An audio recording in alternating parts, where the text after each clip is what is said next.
you right there. Oh, he's in there trying to get us up. We should be. Go. Streaming. And that streaming broke. Is it out of commission right now? No, Can you it's get it running back right up now. tomorrow afternoon? I wish. So, we are streaming? We are streaming right now. Chris We're is up and coming running. just to check behind. Okay, time for, to get started. I don't know why I ended up with the agenda. Thank you. Yes. Here you go, Mike. Thank you, sir. Huh? Anyone need? Yeah, is that yours? You ladies need an agenda. I've got one. Thank you. I am made extra. Okay, everybody has the agenda before you. Any corrections, changes, updates to the agenda? No. All right, the meeting's called to order here at 3:01, and so the agenda's been approved. And any changes in the previous minutes of the last meeting? Okay, hearing none, minutes stand as approved. Okay, Mike, you want to talk about the operations budget first? Yes. This folder in front of you has the proposed fiscal year 22 operations budget. Of course, you've got there's two distinct documents in there. One is the summary sheet showing what was approved in fiscal year 21, and then what's proposed for fiscal year 22, and then the proposed differences. Behind that are the extensive line item justifications, which basically just breaks down. I know it's somewhat tedious, but the certain code and line numbers that we use for the state procurement code, this is how we break down our expenditures. Okay, what was our revenue for last year projected?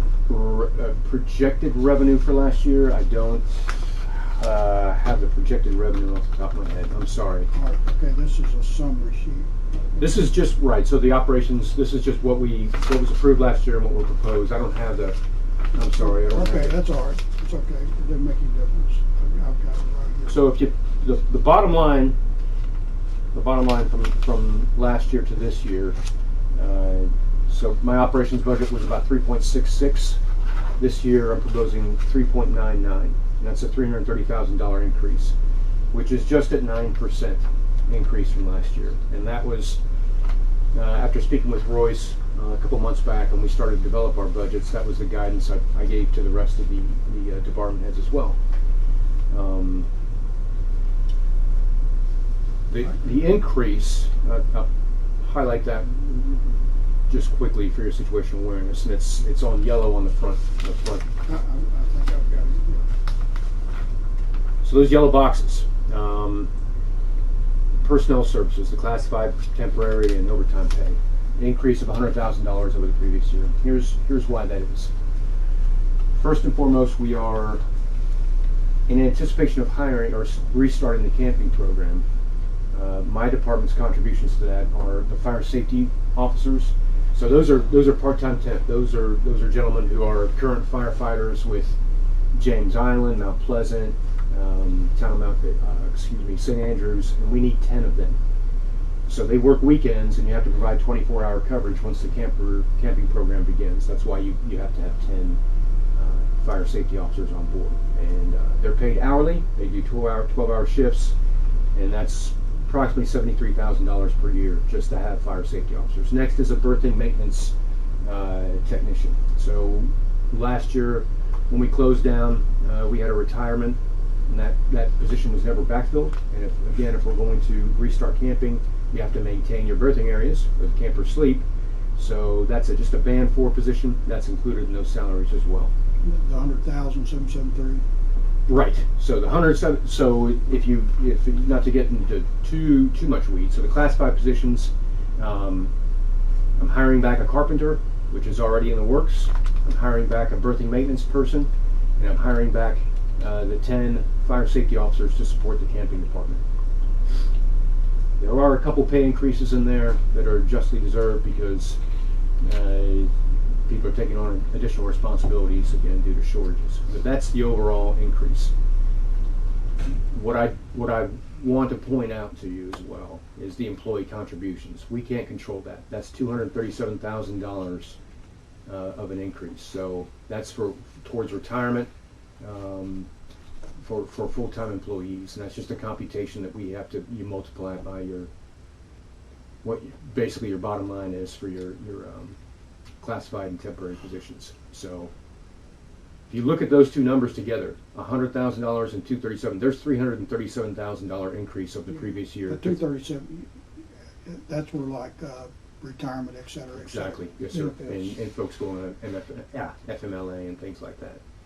So there's over $300,000 right there before you even get out of the blocks, before we even start.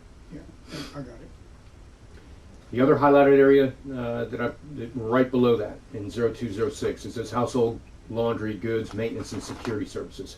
This is a code for $29,000, the increase over from last year. If you recall, since we shut down camping last year, we did not have a bed bug abatement contract. Those are exceedingly expensive. That's about $32,000 and I won't name certain contractors, but you have to enter into a contract to do a monthly spray down.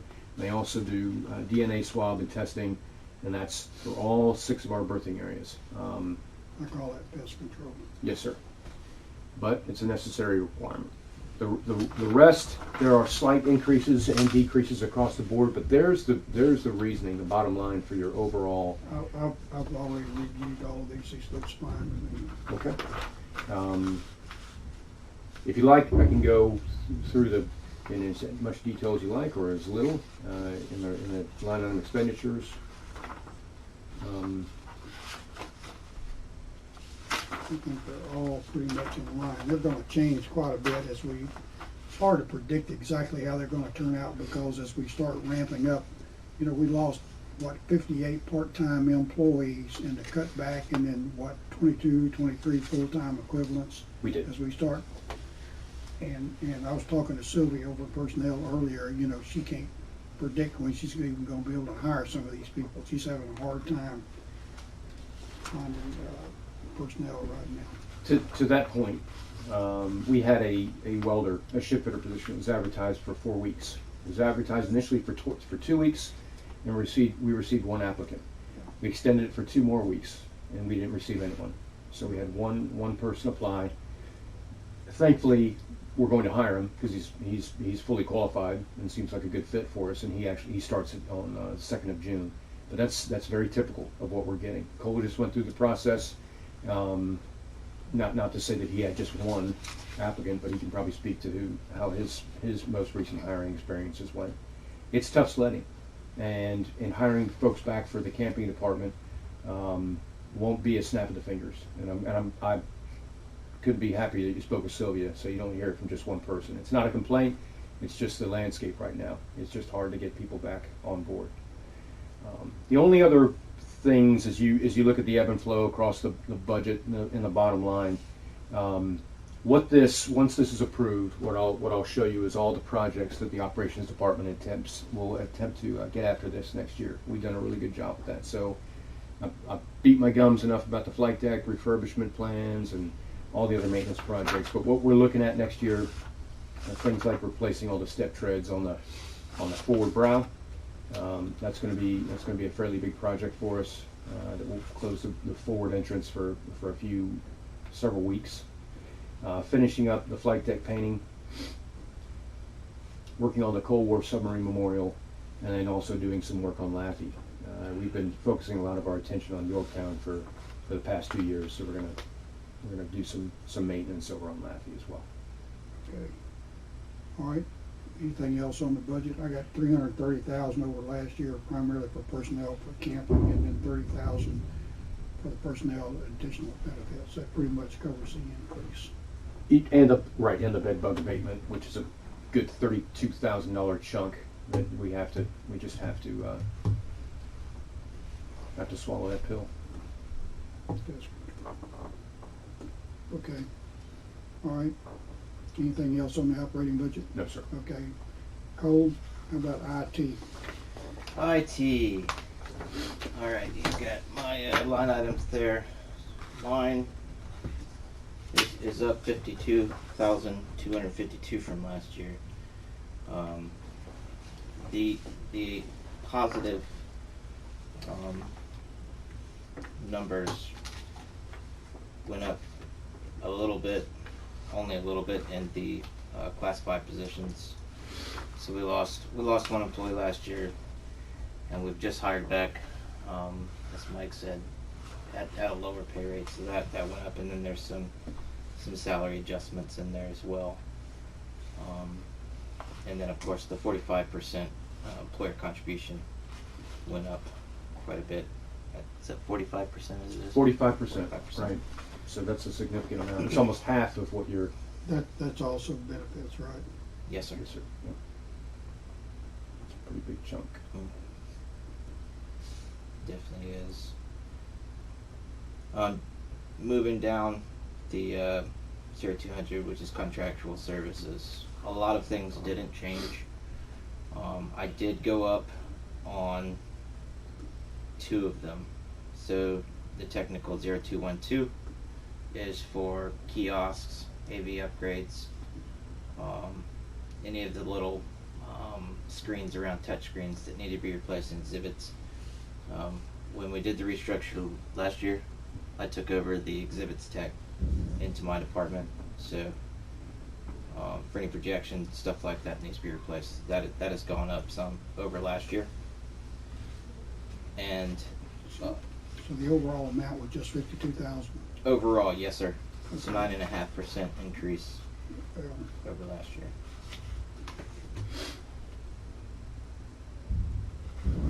Okay. I think that'll do it. While I have you.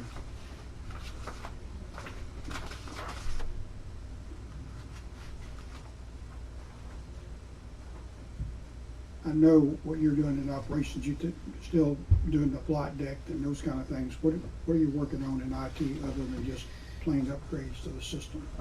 Well, we've completed those upgrades finally. The ones to the virtual machines.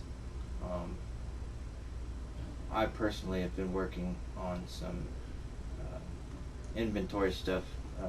Our database administrator left a month or so ago, and I kind of took over that because it was time due for the yearly inventory for gift shop. So that's been my focus.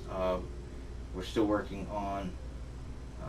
Is that inventory stuff, is that related to IT, or is that just physical counting and plugging it into the system? No, we don't. I don't think Patriots Point does the physical counting. They contract that out, and then we take the data that they give us and then put it into their database. It probably should be some sort of IT function, but in confidence, I would be the only one in my department that I think could handle it at this time, because I'm the only one that's looked at it. But but all that inventory, somehow it's transmitted back into our IT platform, right? No. It's not? Well, it goes onto the server that is hosting their software. Okay, so is that a different server than we use for everything else? Yes. All right. Learned something.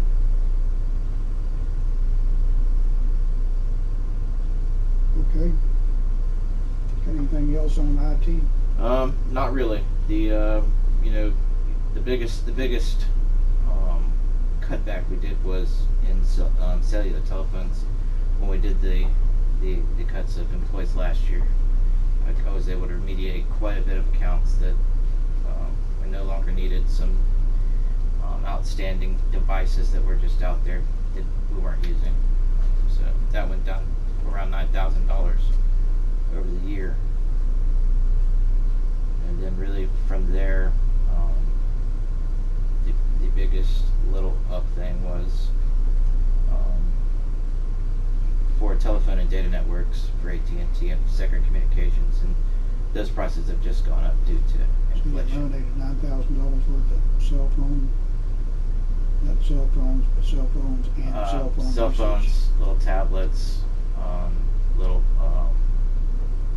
cellular access points that were being used in traveling. Obviously, nobody traveled last year, and talking to the people that were, I don't think they will be traveling anytime soon. So.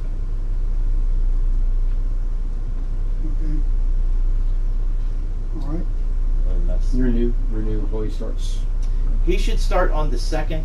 That's the last I heard from Sylvia, is that he would start the 2nd of June.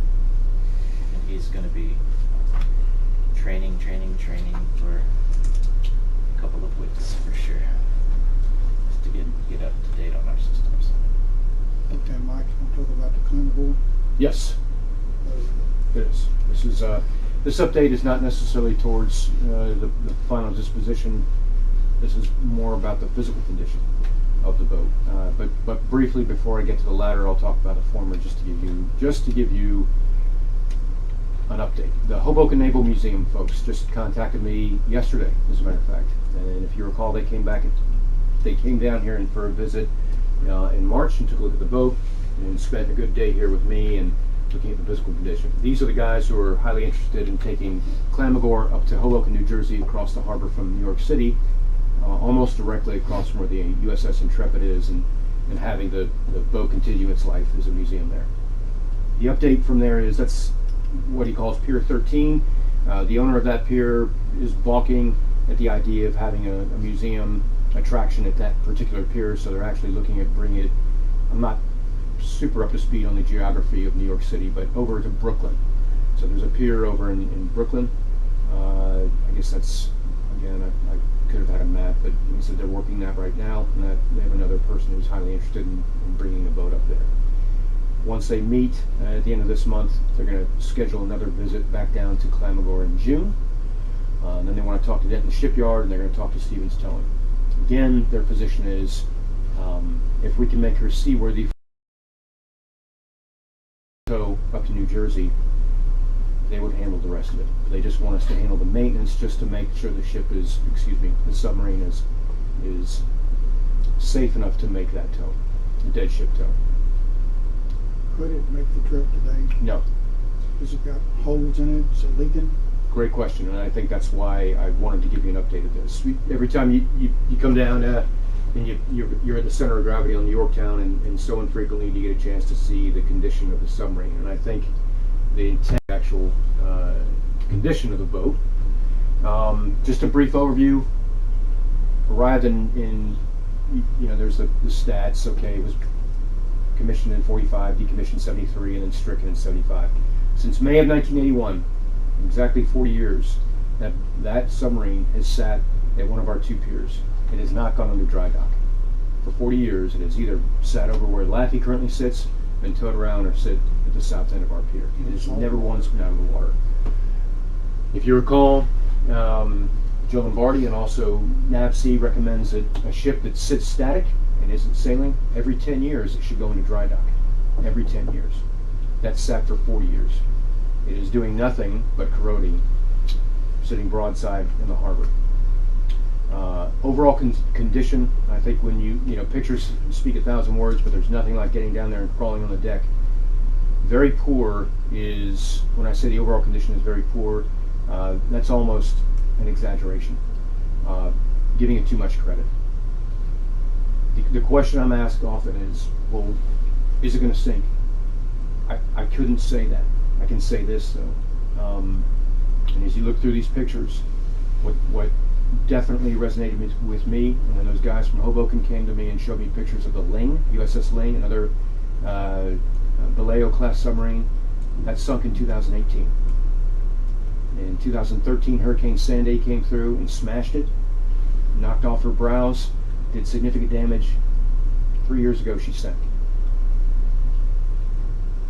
The way that submarine sits broadside in the harbor, so Yorktown sits like this, Clamagore sits like this.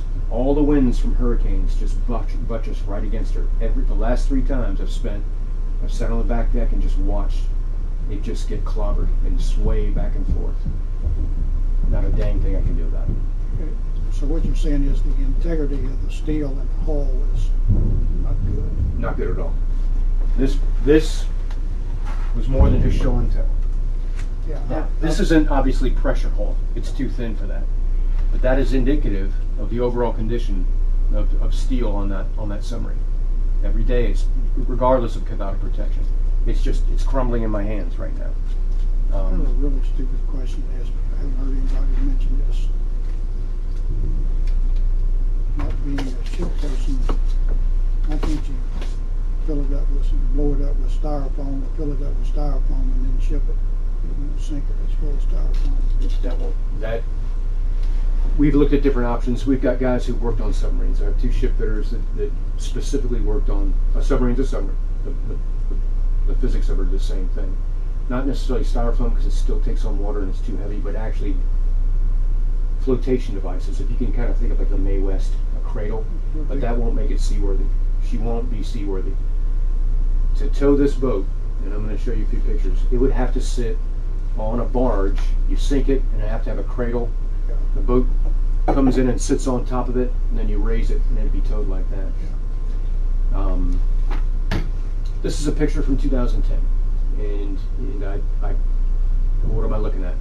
Just kind of capture that in your mind's eye, the condition of the outer hull, the way she looks. Okay, not perfect, but that's after 29 years of just sitting in place.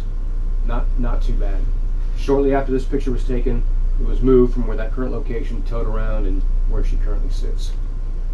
This is today. This was taken the last 2 days. Before, after, this is in 10, 11 years later. The corrosion of that outer hull, it's so thin that you can almost poke your finger through. You step on it, it crumbles underneath your feet. Yeah. But I didn't zoom in, and maybe you can see those green dots on there on a couple of those pictures. So you see the pack rust and the corrosion on that hull, and you see those faint green dots right here. That's where our guys have identified holes in the pressure hull. That's a hole. That's a through and through. They've gone over with a steel plate, cut it out, put a fresh piece of steel over it, and we paint it green because every day, or what they do once a week, is they put soapy water over it and see if there's any bubbles coming out of it. I'll ask you another stupid question. Sir. Can you pull it out of the water and scrap it here? Scrap it in Charleston.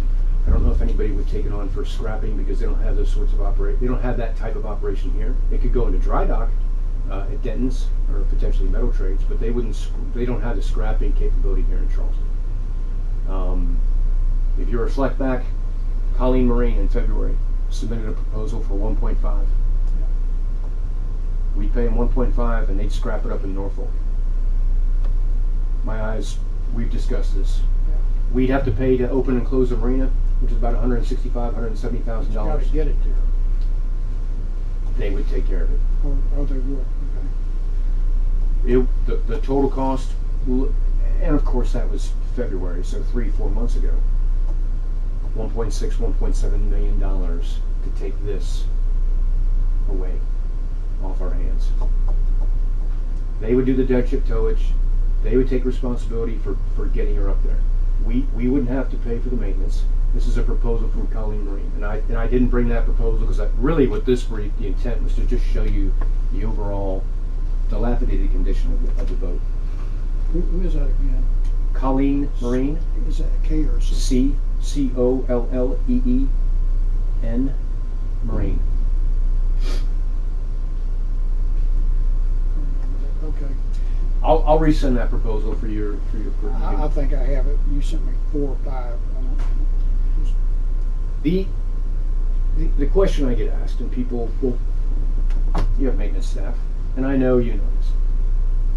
Yes, we have about 24 guys in the maintenance division: electricians, HVAC, ship fitters, what have you.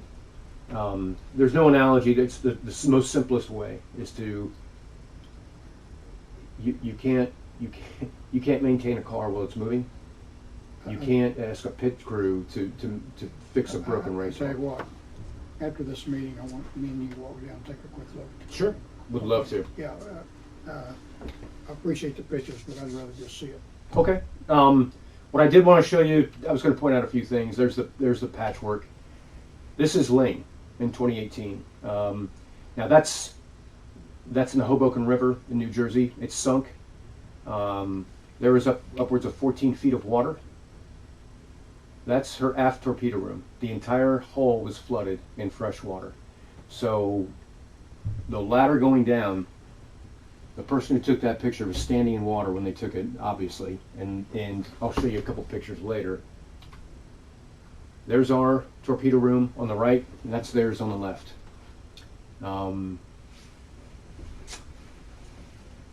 Darwin, it goes without saying. $1.67 million to take her off our hands seems like a lot. I know it's a lot of money. It's a lot of cash. If that boat sinks, multiply that by 10. It's an environmental nightmare. If it sinks, then you gotta drag it out of the water and scrap it. Let alone the environmental nightmare. Now, there's no fuel aboard. The last remnants of fuel were removed in 2019. Fine. There's still hydraulics. There's still red lead. There's still asbestos. There's still 500 batteries that weigh a half ton each. PCBs on There absolutely, yes, sir. So that I can't even imagine the nightmare it would create if Clamagore sunk in place. there. Do you understand the problem with getting rid of PCBs now? Not entirely. The way you get rid of PCBs, they have to be incinerated. Well, Most of the PCBs are contained within transformers. That's where, the big use is. Most of those incinerators that went around years ago when PCBs were a real problem have now been shut down because they don't have any business. They pretty well cleaned up everything. There's just a few places around where there's PCBs left, like on the Clamagore. And so there's no one really in the incineration business.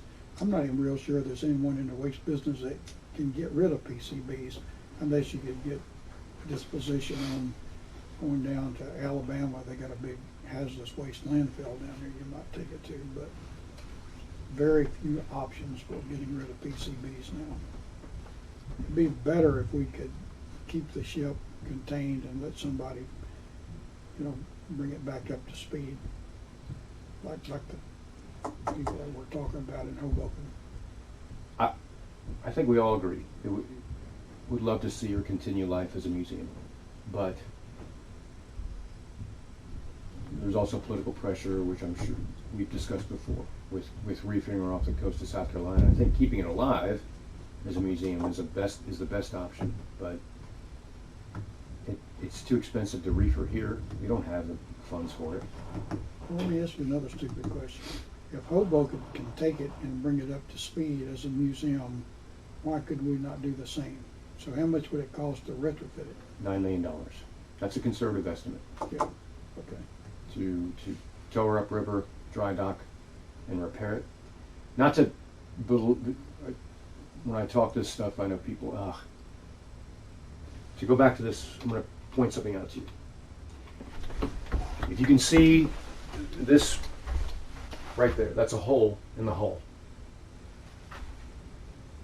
We've repaired holes in our hull, that was that green patch. Yeah. Above the waterline. Our guys, get small, very microscopic, not microscopic, very pinprick holes. Soapy water, bubble, bubble, bubble, seal it, and we add air. We add air every week to make sure she's trim. Once you get a hole below the waterline, you've lost the boat. Yeah. You've lost it. It's over. Well, that's when you gotta get a coffer down or something like that. It's sunk. Yeah. Darwin, even if it's a trickle, even if you step inside that boat and there's a trickle of water coming through below the waterline, it's over. We've lost the boat. And I can't answer with fidelity to say where's Clamagore right now. We inspect it every week. We're very judicious about checking for water. We have alarms that will sound if there's any water detected in any of our villages. What you're really saying is that's a ticking time bomb. Thank you. Yes, sir. Okay, all right, I got it. Okay, we need to do something. Yes. See what we can do. Okay, Very, very brief, but that was it. all right. Let me see if I've got anything else here. Okay, we got IT. 52 million operation budget. That's 330 plus the 30 million in benefits. You got. Does that 52 million?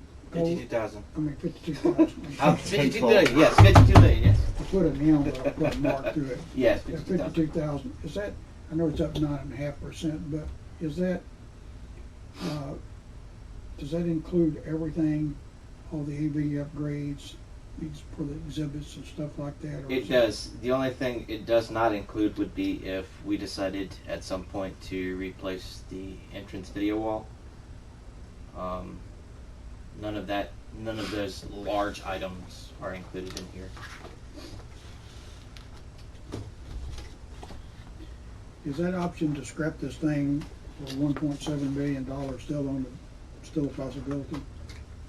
I'd have to contact Joe Lombardi Calling and the see ring. if that proposal still stands. That was submitted to us at the end of February. Can you call him either this afternoon or in the morning before the meeting, just to see if they're still interested? We don't need any proposal or anything, just find out if they're still interested. Okay. All right? Anybody have any questions about anything? No, sir, but I'll add to what they were saying about that Clamagore is if that sinks, the media attention that it would get because of Charleston being a former sub base and how many, military officers and people are aware of how the state has, be honest with you, ignored the problem for so many years. It would be a tremendous problem for us for a long time because we already have a black eye on certain things that's in the past, to Patriot's point, that would just open old wounds. And like these pictures all over everywhere saying the state of South Carolina let this happen. That's, the sinking keeps Mike up at night.